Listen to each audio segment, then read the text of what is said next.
Olá, bem-vindas e bem-vindos. Eu sou a Mariana Almeida e este é o McKinsey Talks, direto do estúdio da McKinsey em São Paulo. Hoje iremos apresentar um raio-x sobre as transformações no setor bancário nos últimos anos, após os grandes impactos provocados pela pandemia de Covid-19. Será o fim de uma era? Novos players, bancos digitais, fintechs. Os bancos que ficaram para trás vão precisar agir rápido e mudar radicalmente o seu modelo de negócios para recuperar o atraso. E aqueles que acertarem ganharão uma década de vantagem sobre os seus concorrentes. É o ano da estratégia. Nesta sessão, você vai saber quais têm sido as reações a todas essas transformações, quais serão os próximos passos e muito mais. Tudo isso a partir de um estudo global da McKinsey, que analisou quase 600 instituições financeiras. Para detalhar a radiografia do setor bancário, está aqui ao meu lado, no estúdio, o Alexandre Savaia, sócio sênior da McKinsey em São Paulo. Olá, Alexandre, é um prazer recebê-lo. Tudo bem, prazer é todo meu. E está conectado conosco o Nuno Ferreira, sócio da McKinsey em Lisboa. Olá, Nuno, muito bem-vindo. Olá, é um gosto estar aqui convosco. Melhor ainda era se estivesse aí, mas uma das consequências menos negativas da pandemia é precisamente podermos fazer estas sessões remotas estando aí sem estar. Portanto, é um gosto estar aqui a apresentar o nosso estudo. O prazer é todo nosso. Vamos começar? Nuno, a atividade bancária teve um cenário melhor nos últimos anos com a pandemia em curso do que em outras grandes crises como a de 2008. O que explica isso? Eu iria um bocadinho mais longe. Eu acho que esta pandemia provou não só que os bancos conseguiram ultrapassar, ou o setor financeiro como um todo, conseguiu ultrapassar não só aquilo que foi a crise anterior, portanto a grande crise de 2007 ou de 2008, ou seja, a performance foi muito melhor, como foi muito melhor do que toda a gente esperava. Ou seja, se estivéssemos a ter esta conversa em 2020, no início de 2020, toda a gente perspectivava que o impacto ia ser muito maior. Não só a nível do setor financeiro em particular, mas também em termos macroeconómicos. Portanto, os bancos não só overcome aquilo que foi a crise anterior, como também demonstraram que ficaram acima ou que conseguiram lidar com esta crise de forma muito melhor do que o esperado. O segundo é que os bancos nesta pandemia foram parte da solução e não parte do problema como na anterior, ou seja, os bancos desempenharam um papel fundamental naquilo que foi garantir a liquidez e garantir o financiamento e continuar a garantir a cadeia de valor financeira durante a pandemia, quando toda a gente esteve em casa. A terceira mensagem é que eu acho que esta pandemia provou que o mundo pode contar com as instituições financeiras e que elas hoje estão muito mais robustas. Porquê é que isto aconteceu? Porque nos últimos 10 anos os bancos estiveram fazendo o seu trabalho de casa, ou seja, estiveram melhorando a sua produtividade, melhorando a sua eficiência, melhorando aquilo que é a sua qualidade do próprio balanço e, portanto, isso tornou-os muito mais resilientes. Portanto, hoje em dia os bancos estão preparados para embates muito maiores do que estavam há 10 anos atrás. Portanto, o desenvolvimento regulatório, digamos assim, nos últimos 10 anos, apesar de ter tido um custo em termos de rentabilidade, porque os bancos hoje em dia estão muito mais capitalizados do que estavam há 10 anos atrás, acabou por ter um retorno e acabou por ser um seguro, digamos assim, para as crises. E esta crise provou isso mesmo, ou seja, os bancos não só conseguiram ultrapassar a crise, como também ajudaram o resto da economia a não parar. Portanto, acho que foi um bom sinal que o setor financeiro mundial deu a toda a economia. Óbvio que isto traz desafios, mas creio que disso falaremos mais adiante. Ótimo, perfeito, muito obrigada. E Alexandre, explorando um pouco mais essa perspectiva, a pandemia foi considerada pelo estudo como um ponto de inflexão. E os bancos conseguiram diminuir os prejuízos, como o Nuno acabou de falar, mas com uma queda significativa na rentabilidade. Na sua opinião, seria o fim de uma era essa? Como ajustar essa equação e voltar a crescer? Olha, na minha visão, os bancos, na verdade, desde a última crise, por motivos como o Nuno comentou aqui, para ganhar mais resiliência, com um impacto regulatório maior, na verdade, já vinham mostrando uma queda de rentabilidade gradual, indo muito em direção ao custo de capital. Então, a gente vê isso se comporta de forma diferente em diferentes mercados. ou seja, mercados mais desenvolvidos já apresentam ROEs bem mais baixos, tipicamente mercados menos desenvolvidos têm ROEs mais altos, entretanto a tendência é a mesma para qualquer mercado. Então a gente já via os bancos de fato se movendo do ponto de vista de rentabilidade para algo mais próximo do custo de capital. A queda de rentabilidade que a gente está falando veio bastante de um aumento grande de provisões, ou seja, existia uma perspectiva de perdas muito grandes devido à pandemia, e também de uma redução de taxas de juros, que foi uma medida tomada na grande maioria dos países. Então isso tem um efeito direto na rentabilidade dos bancos, e a gente viu ao longo da pandemia um certo mergulho ali nesse sentido, né? Entretanto, o que os bancos precisam fazer para de fato voltar em patamares melhores? Eles vão precisar reinventar o seu modelo de negócio, buscando crescimento. Hoje nós temos, na verdade, dois desafios muito grandes aqui. Um desafio é rentabilidade, como você está colocando, o outro desafio é crescimento. Os bancos não têm achado grandes avenidas de crescimento, pelo menos no modelo tradicional. E devido a isso têm buscado outras maneiras e, de fato, se expandindo na maneira como eles enxergam a interação, quer seja dentro do setor bancário e a interação com outros setores da economia. Nuno, então por que as ações das empresas do setor financeiro elas são negociadas em patamares inferiores do que em outros setores? E como que os bancos podem criar mais valor para os acionistas? Pegando um pouco aí o gancho no que o Alexandre começou a falar.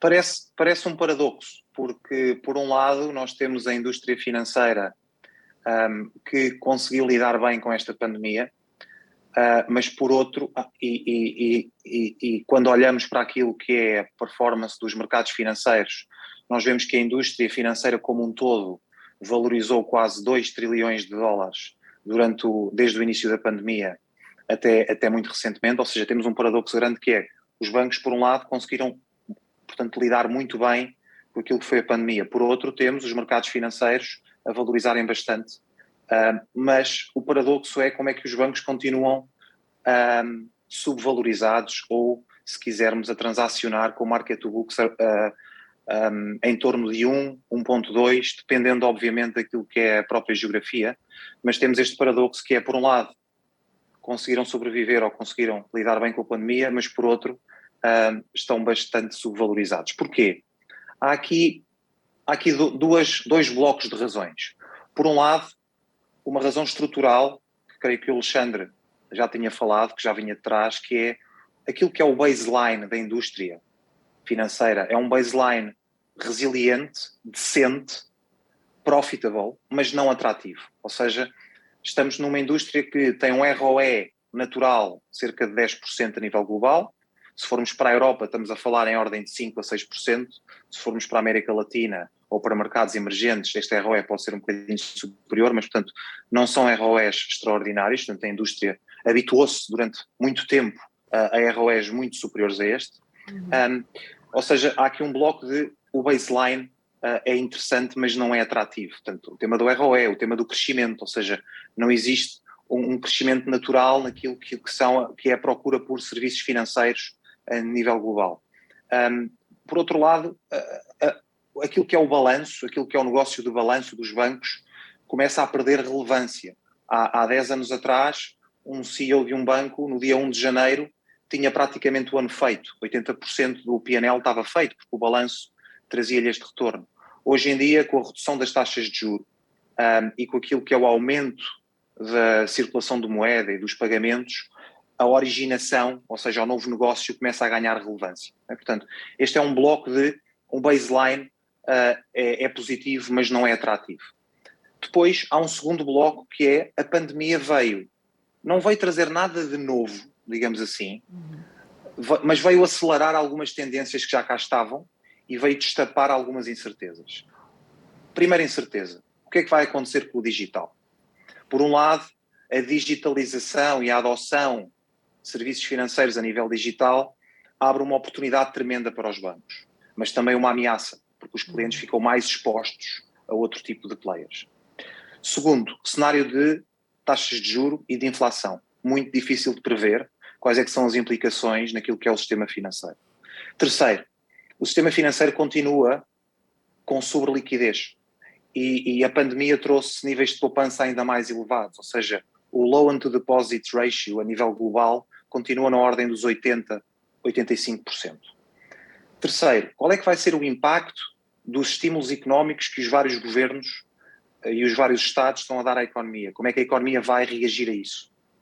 Por último, todo o enquadramento regulatório a nível do ESG, como é que os bancos vão olhar para isto? Como mais um fardo regulatório ou como uma oportunidade para tirar partido e para fazer negócio?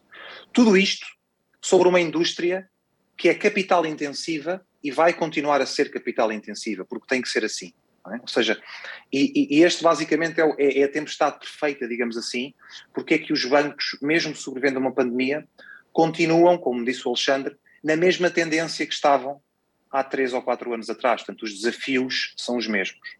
É só fazer um comentário aqui, que é o quê? Se a gente pegar a situação do Brasil, o que de fato reflete a situação global, temos as nossas particularidades, né? Não fica claro como que os bancos tradicionais vão conseguir crescer olhando para os próximos anos. Esse tem sido um desafio muito grande e a gente não tem observado crescimento, quer seja com a pandemia, mas mesmo antes da pandemia, né? Segundo, nós estamos na emergência de descontinuidades maiores e, portanto, enfim, esses bancos tradicionais com uma estrutura mais pesada e, enfim, tem uma dificuldade muito maior de se modernizar e de conseguir se adaptar rapidamente a esse movimento. Então, eles estão fazendo, de fato, várias coisas relevantes, ainda assim essa velocidade é mais baixa do que a velocidade de novos players que são mais modernos, que são mais inovadores e que têm um legado muito mais leve, portanto, tem a capacidade de se transformar e de nascer de uma forma já diferente, né? É um desafio, né, para esses bancos mais tradicionais. É um enorme desafio, né? Nuno, o título do estudo que nos trouxe todos esses dados traz a expressão a grande divergência. Vocês poderiam explicar um pouquinho para a gente o que seria essa divergência no setor bancário e financeiro? Sim. Quando nós falamos em divergência, temos que comparar um bocadinho com o que é que este ano, ou o que é que este período de 2020 a 2022 ou 2023 pode significar para aquilo que é a indústria financeira. E se nós olharmos para os 10 anos que passaram, o que nós vimos foi que os bancos viveram, ou a indústria financeira como um todo, viveu um período de convergência resiliente. Ou seja, praticamente todos os bancos estavam caminhando no mesmo sentido. O sentido de melhorar a produtividade, melhorar a eficiência, melhorar o capital, a saúde do seu balanço, ou seja, estiveram muito virados para dentro, estiveram muito virados a fazer o trabalho de casa. E as únicas vezes que se viraram para fora foi quase sempre para o regulador, para comply com aquilo que eram os pedidos regulatórios, nomeadamente a nível europeu, onde a regulação é tradicionalmente mais pesada e mais desenvolvida. E, portanto, ou seja, foi um período em que os bancos tiveram fazendo o seu trabalho de casa. Portanto, o período de convergência resiliente que, se quisermos, vai desde 2010 até 2020. Este período agora é um período em que nós antecipamos aquilo que é um crescimento divergente, ou a grande divergência. Porquê? Porque os bancos agora têm necessidade de, ou se quisermos, a gestão ou os próprios executivos têm uma necessidade muito grande de olhar para fora. Ou seja, tiveram 10 anos a olhar para dentro para aquilo que foi o seu banco, entanto o mundo mudou significativamente. E, portanto, agora a questão é como crescer, onde crescer, qual a necessidade de investimento a nível digital e a nível de Advanced Analytics. O tema do talento, ou seja, já não é numa lógica de reduzir pessoas ou só reduzir pessoas, mas como é que eu reconverto as pessoas que tenho. E, portanto, ou seja, todo o tema do ESG também, portanto, a ideia agora não existe uma receita, enquanto que na última década existia como que uma receita de, se você lesse o plano estratégico do Banco A, do Banco B ou do Banco C, eles eram muito semelhantes. Podia mudar a magnitude, podia mudar o enfoque, mas aquilo que eram as prioridades estratégicas eram todas muito, muito, muito semelhantes. Agora não, agora estamos numa época de divergência. Como é que isto se traduz? Há aqui alguns indicadores. Ponto 1. Quando nós olhamos para aquilo que é o início do ciclo económico e olhando para as várias crises que passamos, aquilo que nós observamos é que os primeiros meses, os primeiros anos, são essenciais para quem vence ou quem termina o ciclo económico na pole position. Okay? Portanto, ou seja, os próximos 12 a 24 meses vão ser muito importantes, ou seja, os bancos que saírem na frente serão aqueles provavelmente que chegam na frente. Porquê? Porque 2/3 da criação de valor em termos de market cap naquilo que é o ciclo económico é criado nos primeiros meses ou anos do ciclo económico. O segundo é, os mercados financeiros já começam a antecipar esta própria divergência.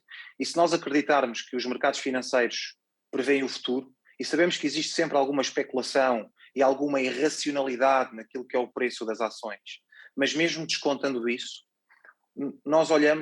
nós concluímos que o gap de valorização entre aquilo que são os top performers e aquilo que é a média e os bottom performers está aumentando significativamente nos últimos meses ou anos. Só para terem uma ideia, existem players no setor financeiro a transacionar com market to book a 7 e a 10 vezes, enquanto a média é cerca de 1.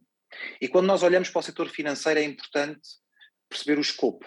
O escopo do setor financeiro para nós não é apenas os bancos universais, não é apenas os bancos que têm ativos e passivos, que têm crédito e depósitos. São também instituições financeiras que atuam naquilo que é o mercado tradicional dos bancos, que podem ter um balanço só de um lado, ou só depósitos, ou só recursos, ou só crédito, ou nem ter um balanço significativo como um player de pagamentos. Portanto, ou seja, quando olhamos para o espectro total, nós vemos que os top performance começam a divergir daquilo que são os bottom performance.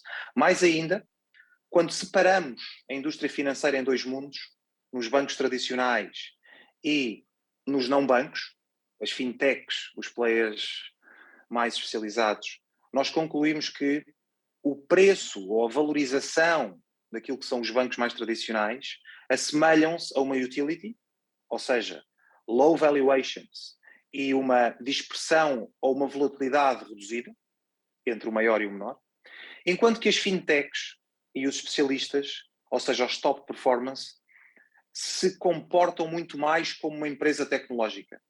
Valorizações elevadas e alta volatilidade. Okay? Portanto, ou seja, esta divergência é o que é que vai acontecer. De que lado é que os bancos querem estar? Do lado de cima da divergência, na média, que é onde está basicamente a maioria, ou no bottom, onde ninguém quer estar. Não é? Portanto, ou seja, este é o tagline, digamos, e fomos tentar descobrir quais as razões para esta divergência, ou porque é que alguns players conseguem retornos extraordinários e outros não. Ótimo, interessante, muito obrigada. E Alexandre, daqui para frente, que expectativa de retorno sobre o patrimônio líquido, o ROI, podemos ter no setor, especificamente aqui no Brasil? Olha, a gente já enxerga aqui no Brasil, se a gente pegar os ROIs desse ano, por exemplo, uma recuperação enorme, né? Então, até surpreendentemente e maior do que a gente imagina que seria saindo de uma pandemia. Dizendo saindo, mas não sei nem se nós já estamos saindo ou não, né? Mas estamos talvez num período que está ficando um pouco mais tranquilo. Então, os ROIs, no caso aqui do Brasil, já estão em patamares que são similares aos patamares pré-pandemia. Isso tem dois motivos principais. O primeiro motivo foi o quê? A expectativa grande de perdas e, portanto, o excesso de provisão que foi colocado nos balanços não se demonstrou e essas perdas estão sendo menores, né? Isso, obviamente, melhora a rentabilidade dos bancos sensivelmente. Segundo, as taxas de juros que tiveram um repique alto aqui no Brasil, elas estão voltando num crescimento acelerado, e isso naturalmente contribui com a rentabilidade dos bancos. Entretanto, eu enxergo isso um pouco como um alívio temporário, porque as tendências depois de queda de rentabilidade continuam as mesmas, né? Ou seja, esse cenário que o Nuno acabou de colocar aqui, de divergência, de um nível de complexidade muito maior no contexto bancário, da entrada de novos players, alguns especialistas, alguns fintechs, muitos desses players são empresas não financeiras entrando no setor financeiro. E a análise que a gente faz de mesmo bancos similares tomando, enfim, iniciativas que são muitas vezes diferentes, mostra um nível de incerteza que você tem aí, e isso tudo nos faz acreditar que a tendência não muda, é uma tendência de queda de rentabilidade, que de novo vai em direção a custo de capital, similar ao que a gente vê em utilities, com a compressão de margem significativa, principalmente pressionado por fintechs e esses players que são mais especialistas e que repassam boa parte do valor que a indústria capturava para os próprios consumidores, né? Perfeito, e uma tendência que vem aí antes da pandemia, como ele mesmo comentou, né? É isso aí. O desafio, acho que permanece para os bancos de conseguir mudar o seu modelo de negócio para reverter isso, apesar de repiques que a gente pode enxergar aqui no curto prazo e que não nos parece que são sustentáveis, né? Perfeito, obrigada. E Nuno, quais são os modelos de negócios divergentes que são atraentes para os investidores e que características comuns esses negócios eles têm? Essa é a questão de $1 milhão, digamos assim. As razões, ou seja, quando nós olhamos para aquilo que são os players que estão a divergir na parte de cima da curva, contra a média ou contra os laggards, ou seja, digamos assim, há aqui 4 razões, 3 das quais não estão ligadas ao modelo de negócio, mas que os bancos têm que lidar com elas, e a outra que é o próprio modelo de negócio. As 3 primeiras têm a ver com a geografia, a escala e os segmentos. Okay? Por exemplo, um banco grande num mercado emergente e grande como o Brasil, que atua em segmentos como affluent ou como PMEs, portanto pequenas e médias empresas, é óbvio que tem muito mais chances de divergir positivamente, porque a lei da gravidade o ajuda, do que um player num próprio mercado como Portugal, em que é um mercado muito mais pequeno, cresce muito menos e os players têm uma escala menor. Ou seja, existe aqui uma lógica de como é que os bancos nasceram e em que mercado é que estão, qual é que é o legado que têm, portanto, e vão ter que lidar com isso. Não é? Os bancos que estão em mercados maiores têm aqui algum tempo e têm aqui alguns tailwinds. Independentemente disso, e quando isolamos estes efeitos, há o tema do modelo de negócio, que é aquele onde nós acreditamos que pode vir mais valor e onde os bancos podem e devem atuar e até aprender alguma coisa com as fintechs ou com os players especialistas. E aqui a ideia não é que um banco como o Itaú ou como o Banco do Brasil, ou seja, um banco grande, a ideia não é que os bancos se convertam em fintechs, nada disso. A ideia é o que é que podem aprender com estas empresas e que tipo de parcerias é que podem ter com elas. Mas respondendo à pergunta do $1 milhão, quais é que são as características-chave do modelo de negócio? Nós, quando olhamos para os players que estão a divergir, há 3 características fundamentais e estas características são transversais, quer seja uma fintech, quer seja um banco universal. Em primeiro lugar, tudo o que tem a ver com aquilo que se chama Customer Ownership, que é até que ponto é que o cliente está de facto engaged e os produtos financeiros estão, como se diz, embedded naquilo que é a vida do cliente. O segundo tem a ver, e eu já vou elaborar depois de cada um deles, o segundo tem a ver com o próprio modelo económico. E o terceiro tem a ver com a rapidez de execução. Vamos um a um. Customer Ownership. Não é uma das razões pelas quais pagamentos ou, por exemplo, Consumer Finance são mais atrativos, é porque os economics destes negócios são mais interessantes, mas também porque eles, por definição, estão dentro da vida dos clientes. Ou seja, as pessoas têm necessidade de fazer pagamentos todos os dias e quase que não sentem que o serviço financeiro está na carteira. Ou está, portanto, basicamente na vida dos clientes. E esta lógica de Customer Ownership, o que os players vencedores fazem bem é, ponto 1, resolver uma necessidade do cliente, seja ela financeira ou não. Repare que uma hipoteca é uma forma de resolver a necessidade de ter casa, mas não é a única. A necessidade que o cliente tem é ter uma casa, ou ter uma casa maior. E os bancos tipicamente olham para uma hipoteca. Tem uma lógica product-centric. Mas há outras formas de nós resolvermos esta necessidade. Portanto, ou seja, ir atrás das necessidades dos clientes. O segundo é fazer o delivery desta entrega com uma experiência distintiva e estabelecer parcerias com outros players, fazer a curadoria de serviços que permitam ao cliente ter uma experiência e resolver as suas necessidades, não só com o produto do banco, mas também com o produto do banco. Repare que o banco tem uma base de clientes gigante e a ideia é como é que o banco se posiciona para resolver estas necessidades sem necessariamente ser só aquilo que é o produto bancário.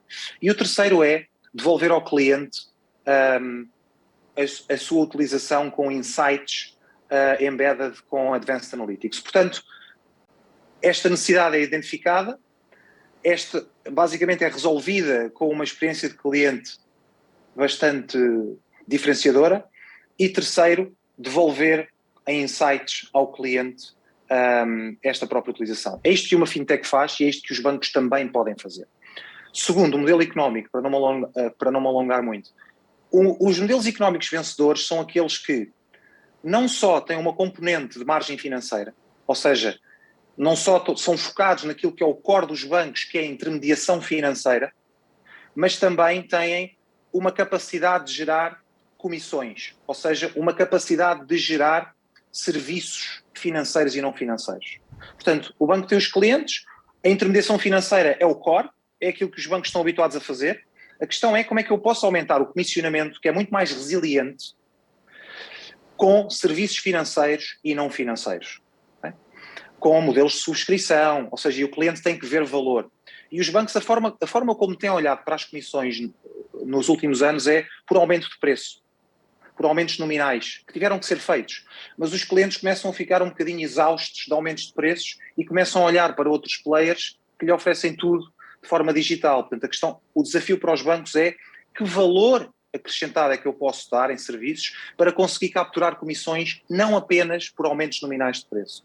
Portanto, o modelo económico deve ser muito mais commission-driven, para não ficar só dependente daquilo que é a taxa de juros, e muito mais asset light, ou seja, muito menos alavancado naquilo que é o balanço. Terceiro, execução e aquilo que é a performance.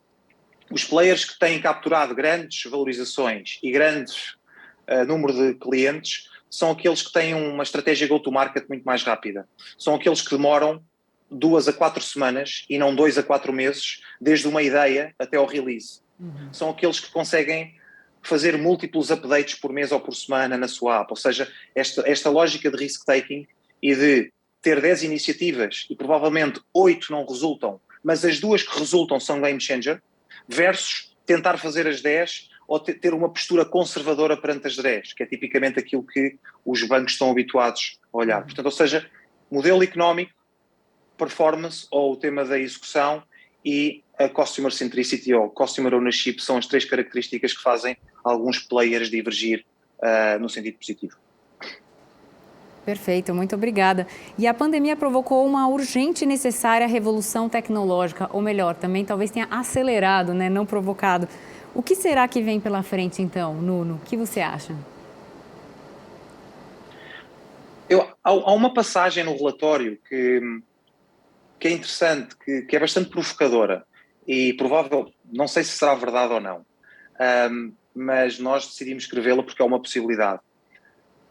Provavelmente, o banco do futuro poderá ser uma empresa tecnológica com uma licença bancária e não tanto um banco com tecnologia de ponta.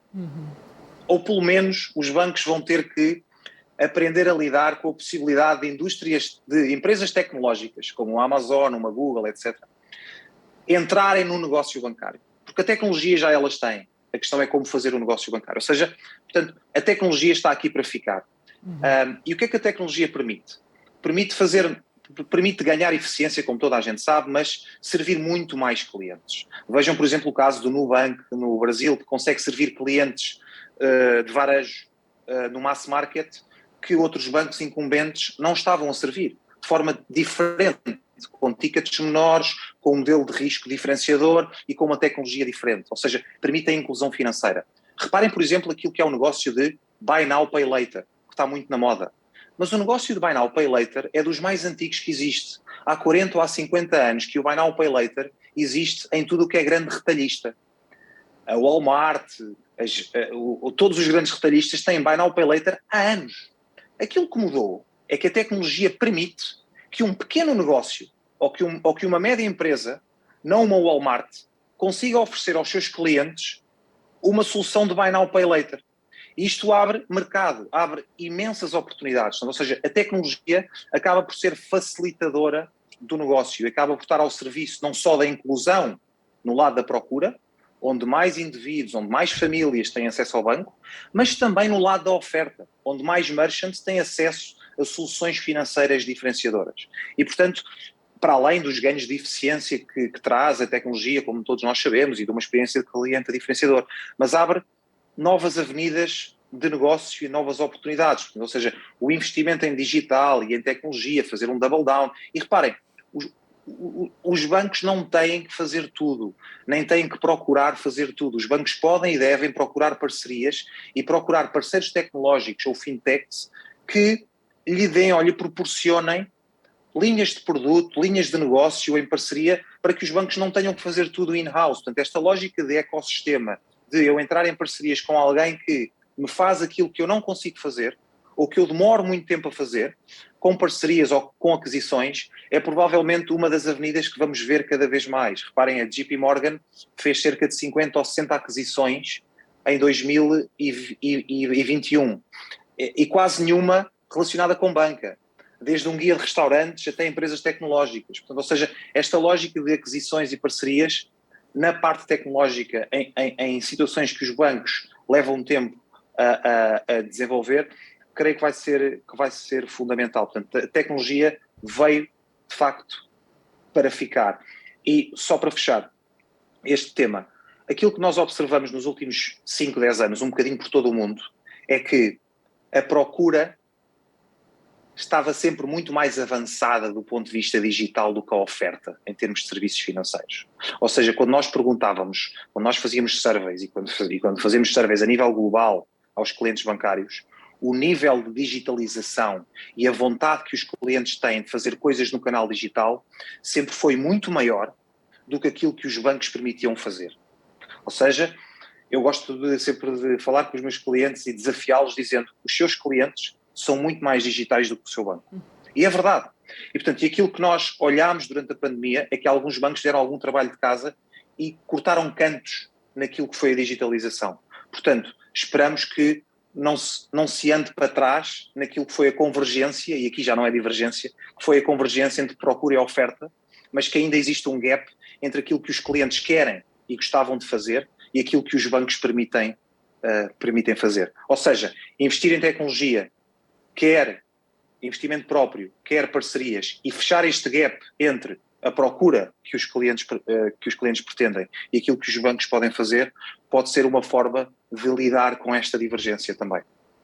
Ótimo, muito obrigada. Bom, é inevitável a comparação entre os bancos tradicionais e os bancos digitais. A gente até já comentou, já deu algumas pinceladas nesses aspectos. Mas qual seria o papel de cada um, Alexandre? Olha, enfim, só para caracterizar um pouco, bancos tradicionais, enfim, tem uma série de características, né? Entretanto, talvez duas marcantes que ainda estão muito calcados na distribuição física através de agências e na interação humana. Então, enfim, isso tem sido historicamente uma enorme vantagem desses bancos, e eles garantiram uma base de clientes muito grande através desse tipo de distribuição e de contato, né? Quando a gente olha os bancos digitais, isso vem de uma forma completamente diferente, né? Ou seja, os bancos digitais estão aí para atender, primeiro, uma demanda de um cliente que é muito mais digital e, portanto, é uma população mais jovem, a população, enfim, mais velha não está acostumada com esses canais e não tem essa demanda. Mas tem a até população... dificuldade às vezes, né? Exato, né? Ele tem até dificuldade e o banco, no final, tem que lidar com esses dois segmentos bastante diferentes, né? Mas o banco digital vem atender essa demanda mais digital de um público mais jovem e, com isso, traz um conjunto de outras características que impactam enormemente a maneira como eles trabalham, né? Então, por exemplo, são bancos que vêm, de novo, a gente já falou um pouco aqui, com um legado tecnológico muito menor, ou seja, estão se construindo recentemente, portanto, vêm com uma base de custo muito mais leve, são bancos, então, muito mais eficientes. São bancos que tendem a olhar os seus clientes de forma mais abrangente, eles olham a jornada completa do cliente, ao invés de olhar pontos específicos e só a parte que tipicamente a gente olhava do ponto de vista do setor financeiro. Eles são bancos que, portanto, têm uma base de clientes ainda muito diferente, eles têm tido muito crescimento, mas é uma base que tem uma receita muito menor para o banco comparado aos bancos tradicionais. Do outro lado, tem o custo muito menor também. Então, enfim, eles estão trabalhando hoje com bases diferentes e, portanto, com economics muito diferentes aqui. e eles exploram muito melhor, dado o seu legado, o seu legado mais leve, né, e a sua infraestrutura tecnológica muito mais moderna, eles trabalham dados de uma forma muito mais completa e, portanto, conseguem entender melhor os seus clientes e trabalhar melhor dados rapidamente para oferecer uma gama de outros produtos e serviços que o cliente precisa e que a gente demora mais para enxergar isso do lado do banco tradicional. A informação também está ali no banco tradicional, entretanto, ela não está tão bem estruturada para ser utilizada rapidamente. Isso, obviamente, está evoluindo na maneira que a gente segue, né? Acho que uma boa comparação aqui, quando a gente olha receitas e custos desses bancos tradicionais versus os digitais, você tem uma diferença aqui de 6 a 7 vezes maiores receitas e menores custos. Você tem uma base que cresce muito mais dentro desses bancos digitais e ainda uma dificuldade muito grande dos digitais de conseguir monetizar essa base crescente de clientes, né? Então, enfim, você tem desafios dos dois lados, na verdade. Não é que os bancos digitais não têm desafios, eles têm desafios enormes aqui. Diferentes, né? Exato. E acho que uma parte importante, Nuno comentou aqui na questão dele, é o que hoje a gente fala de um modelo tradicional e de um modelo digital, mas na verdade essas coisas estão migrando para campos mais comuns, né? Ou seja, os bancos tradicionais também estão criando seus bancos digitais ou estão digitalizando as suas operações, fazendo algumas dessas coisas de forma muito similar aos novos bancos digitais. Os bancos digitais que começaram na grande maioria dos casos como especialistas em um produto, também estão se diversificando e virando multiprodutos e multicanal, porque eles precisam monetizar a sua base de clientes, né? Então você tem uma certa convergência desses dois mundos para algum mundo que nós não temos ainda uma visão tão completa, mas que certamente vai contar com uma série das questões tecnológicas que a gente está colocando aqui e que possibilitam uma gama de outros produtos e serviços que até hoje não tinham sido explorados, né? Ótimo, interessante. Enfim, até nesse contexto, a gente enxerga que essas coisas não são simplesmente competição, são também muita colaboração, colaboração entre bancos e fintechs e bancos tradicionais e digitais, e um conjunto de M&As que já vem acontecendo, que podem acontecer ainda mais, andando para frente. Enfim, acho que são parte dessa equação, né? Interessante, ponto importante, a colaboração. Muito interessante. Você quer complementar alguma coisa sobre isso, Nuno? Sim, só dois pontos. Há aqui um ponto que favorece mais os bancos incumbentes e um ponto que favorece mais os bancos digitais. E concordei com tudo o que o Alexandre disse. Há aqui um tema que é a dimensão dos clientes, ou seja, o maior ativo que os bancos tradicionais, que os bancos incumbentes têm, é a base imensa de clientes que têm para trabalhar, e muitos deles não estão trabalhados devidamente. Ou seja, e isto é um bom legado que os bancos têm.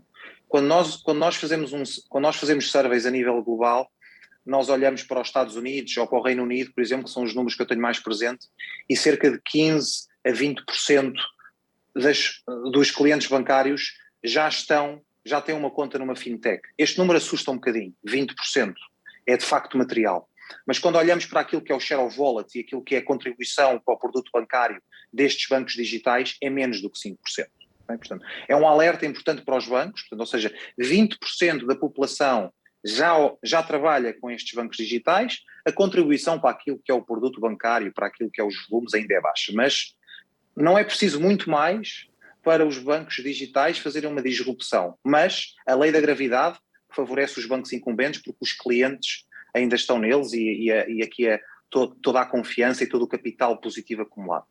Agora vamos para o outro lado, que é aquilo que os bancos provavelmente têm desvantagem, e eu creio que é um dos grandes desafios que os bancos vão ter nos próximos anos, que é o talento, que é a capacidade que os bancos mais old school, mais tradicionais têm em atrair o grande talento em digital, em advanced analytics, ou seja, este tipo de perfis é uma guerra de talento, e nós nunca nos podemos esquecer que a indústria financeira continua a ser uma indústria de pessoas para pessoas, e portanto os colaboradores bancários é o outro grande ativo dos bancos. Como é que os bancos rejuvenescem este talento é outra pergunta do $1 milhão, não é? Ou seja, como é que atraem, desenvolvem e rejuvenescem o talento que têm versus os bancos digitais, que pela sua natureza não têm um legado de recursos humanos menos positivo, começam do zero e têm um branding, um fashion, uma forma de trabalho distintiva que atrai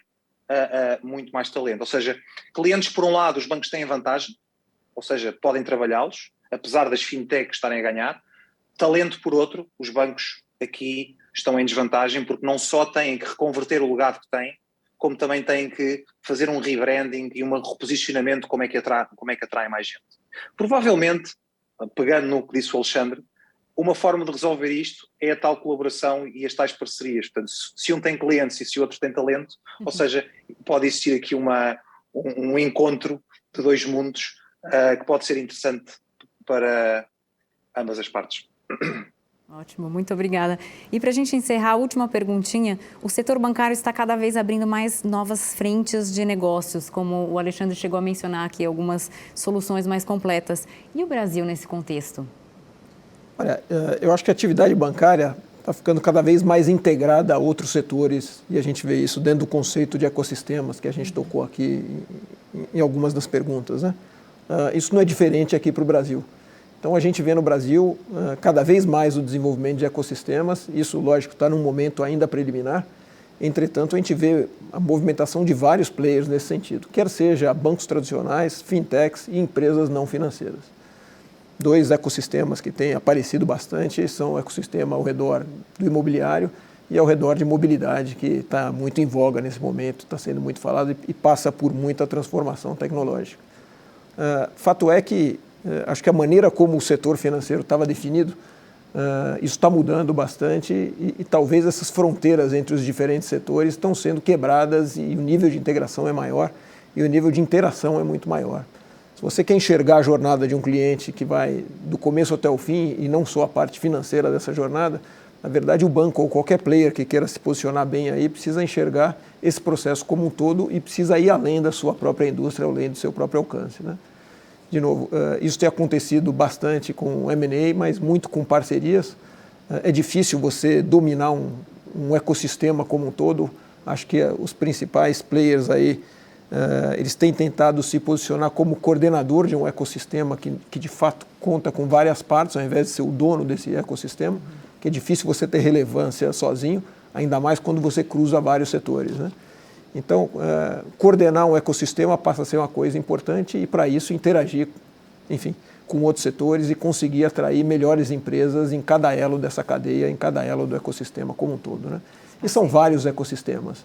Então, no final, enfim, os grandes bancos aqui, o setor como um todo, está mudando a sua maneira de enxergar o seu próprio negócio e a maneira como ele enxerga players que estão ao redor de outros setores, como ele enxerga fintechs, big techs e muitos players não financeiros que têm um monte a colaborar dentro de cada um desses ecossistemas, né?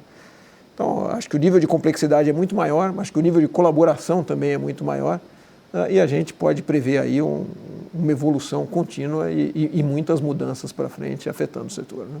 Ótimo, perfeito. Acho que cabe aos bancos aqui conseguir enxergar isso de uma maneira mais abrangente e conseguir se transformar rapidamente para não perder esse movimento que, de fato, pode gerar um valor enorme para eles, né? E atender aí aos clientes da forma mais completa. No final, o objetivo é atender a demanda de clientes. Isso tudo vem de uma demanda diferente de clientes e uma nova maneira de enxergá-los, né? Então, muito obrigada, Alexandre e Nuno, por essa conversa, por todas essas informações. E muito obrigada também a você que nos acompanhou em vídeo ou em podcast. Para saber mais sobre o comportamento do setor bancário nos últimos anos ou entrar em contato com os nossos especialistas, o nosso e-mail é mckinsey-talks@mckinsey.com. Você também pode enviar perguntas para os próximos episódios. E para conhecer a agenda completa do McKinsey Talks, acesse mckinseytalks.com. Lá você também pode conferir os episódios anteriores em vídeo ou em podcast. É isso aí, muito obrigada e até a próxima!